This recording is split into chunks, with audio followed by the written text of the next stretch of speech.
I want to tell you and I want to speak about this hostage issue there in Israel, and I think also some American citizens are become a hostage by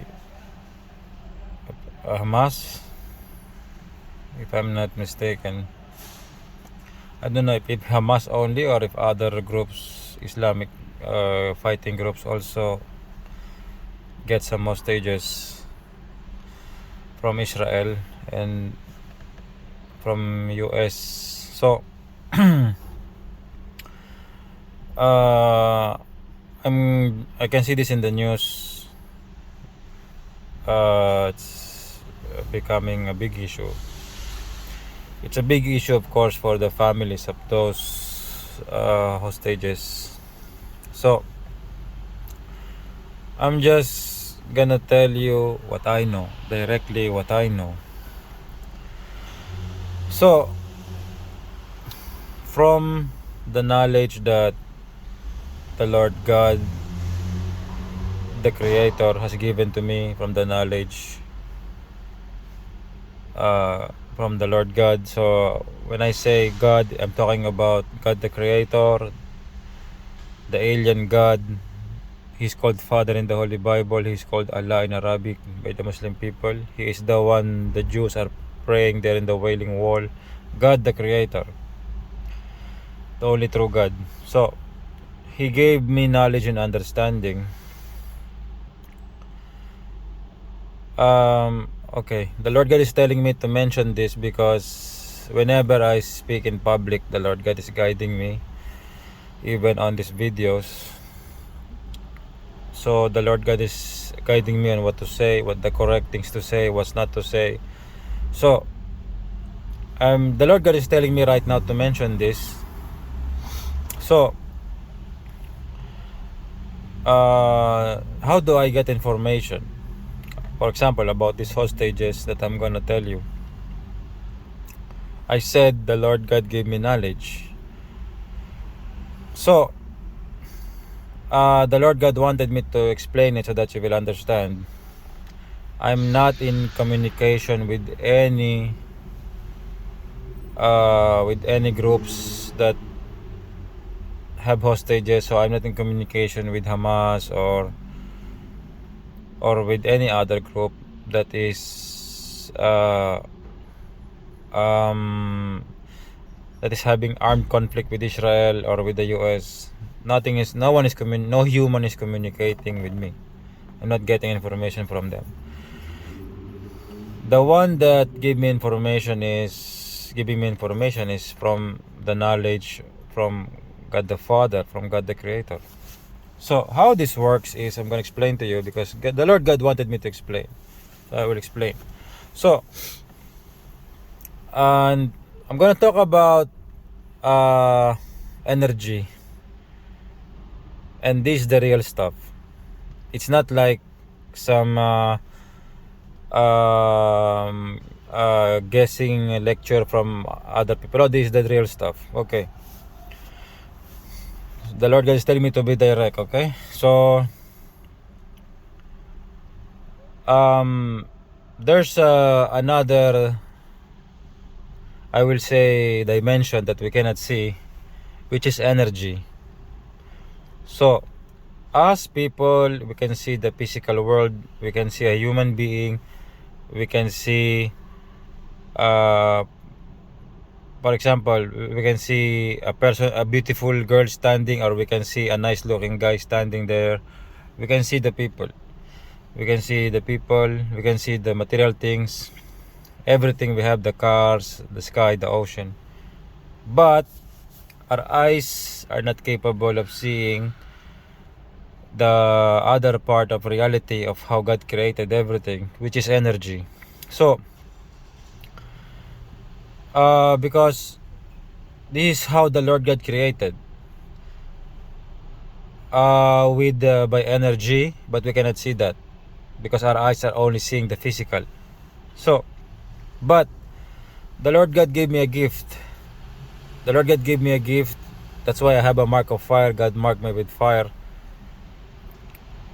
Maybe I'll show you my mark, okay? So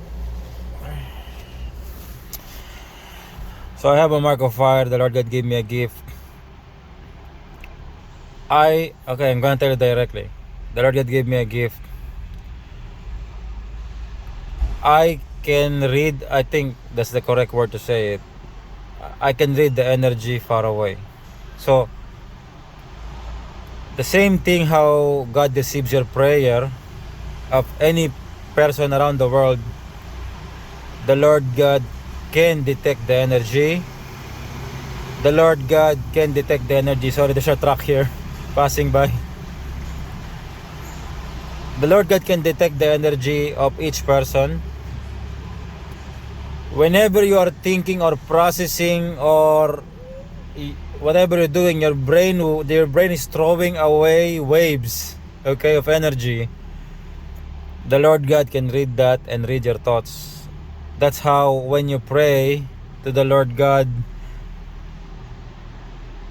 and if you are a righteous person, the Lord God can accept to hear it because of the energy. You're throwing away energy. So this is how God created everything. So all these people around the world right now, they're throwing off energy. Whatever they're thinking, whatever their thoughts, their secrets, or what their plans in life, whatever they have done, they are releasing energy. And the Lord God, the Creator, He created all of this. He can read all of that live. That's how it works. So, as a servant of the Lord God marked me with fire. The Lord God gave me a gift. Like, the Lord God gave me a gift. I was able to read some of those energy thrown off by some group of people in other countries. But I'm not like perfect. So the Lord God gave me a partial. The Lord God gave me a partial gift to read, but not totally, not like God. Like God can read 100%. Whatever you're thinking, whatever you're doing, whatever have you done, the Lord God knows it live. But me, I'm different. The Lord God gave me a partial of that gift. So that's why I'm saying the knowledge from God the Creator. I'm gonna tell you about this hostage situation there in Israel and in the US with the Hamas or some other Islamic fighting groups that I do not know the name, but they have some, they took some hostages. So I can sense the Lord God gave me a gift that I'm be able to understand. I can sense the thinking of the what they're thinking of the group there, the what Israel is fighting, the Hamas. I can sense it because they're throwing waves, and the Lord God enabled me on that part to read it. So to Israel Prime Minister Benjamin Netanyahu and to the leaders of America, or to AIPAC, and to the leaders who are managing this issue, maybe the leaders of military there in US or in NATO, I want to tell you that continually hitting Gaza, continually doing destruction that resulting in deaths and hunger there in Gaza will not return the hostages. They do not like it. To return the hostages for the Hamas or the Islamic fighting groups, I don't know what their name, what the other groups are named. For them to return the hostages that they have, the Israelis and the Americans, for them to return it, you need to stop attacking Gaza. Israel Prime Minister Benjamin Netanyahu, you need to stop attacking Gaza, and whatever thing that is causing suffering to Gaza, to the people living in Gaza, you need to stop it. Because this is what they are demanding. The Hamas and the other fighting groups that are trying to defend Gaza or trying to stop the suffering in Gaza, they do not want any more bombing or destruction in Gaza. They do not want any more suffering or hunger there in Gaza. They want that to stop. They want the help to come to relieve some of the problems there in Gaza. They want some support to come in to save the release, to help to stop the hunger, to help with the stop the hunger, to help to remove some of the sufferings that people are experiencing there in Gaza. That is what they want. They want that. And they want that prolonged, not just 1 week, 1 month, 2 months. No. They want it permanent. They want permanent peace. They want permanent help, support there in Gaza, that the hunger, the poverty, the destruction will stop, and the people of Gaza, the children, the widows, the remaining men there will be able to start rebuilding their lives. This is what they want. This is what Hamas want and the other fighting groups there that's defending Gaza and Palestine. That's what they want. If you can guarantee this, if you can really do this, AIPAC and Israel Prime Minister Benjamin Netanyahu and the military leaders of Israel, if you're gonna be honest with your word, if you're really gonna do this to stop the attack in Gaza, to help them to resolve the food problem, God is telling me to stop explaining about that thing. They will release the hostages.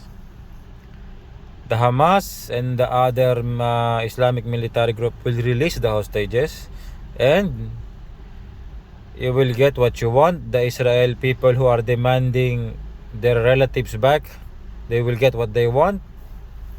And also the US family, I think some of the hostages are Americans, and the US government, the US leaders will get what they want. But this is their demand. This is what they are saying in their mind. This is what they're saying in their brain.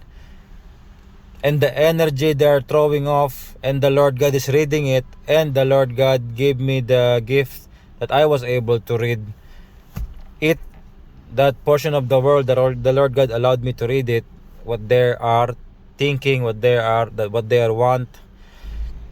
Because the Lord God gave me a gift on that part of the world, just for me to say it to you, for you to understand how to fix this hostage issue in Israel and in US with the Hamas and other Islamic military fighting group there in that area in the Middle East. So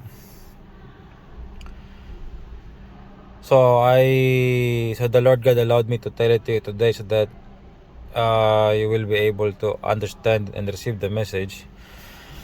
So if okay, God is telling me to stop talking now and end this message. So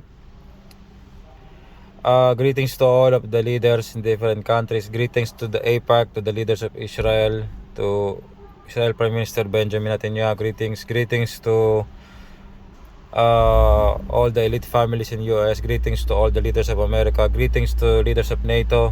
Greetings to the British, to the King and Queen. Greetings to all of the leaders in all the nations. God wanted me to say that.